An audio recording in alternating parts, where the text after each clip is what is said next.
விவசாயிகள் கோரிக்கை வைத்திருக்கின்றார்கள். அப்படி விடுபட்ட ஏரிகளும் குளங்களும் அந்த திட்டத்தின் மூலமா நீர் நிரப்பப்படும். அண்ணா திமுக ஆட்சிக்கின்ற பொழுதுதான் 2 முறை விவசாயியுடைய பயிர்க்கடன் தள்ளுபடி செஞ்சோம். 2 முறை விவசாயிகள் வாங்கிய தொடக்க வேளாண் கூட்டுறவு சங்கங்களை பயிர்க்கடன் தள்ளுபடி செஞ்சோம். மீண்டும் அண்ணா திமுக ஆட்சி மலர்ந்தவுடனே விவசாயிகள் தொடக்க வேளாண் கூட்டுறவு சங்கத்தில் வாங்கிய பயிர்க்கடன் தள்ளுபடி செய்யப்படும்.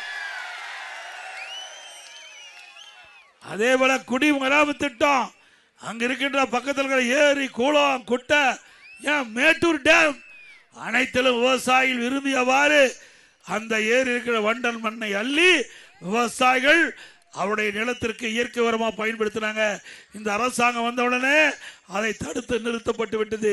மீண்டும் அண்ணா திமுக ஆட்சிக்கு உடனே விவசாயிகள் அவருடைய நிலத்திற்கு அருகில் இருக்கின்ற ஏரி இருக்கின்ற வண்டல் மண், மேட்டூர் அணையில் இருக்கிற வண்டல் மண் நீங்கள் தாராளமாக அள்ளி உங்களுடைய நிலத்திற்கு இயற்கை உரமா பயன்படுத்தணும்.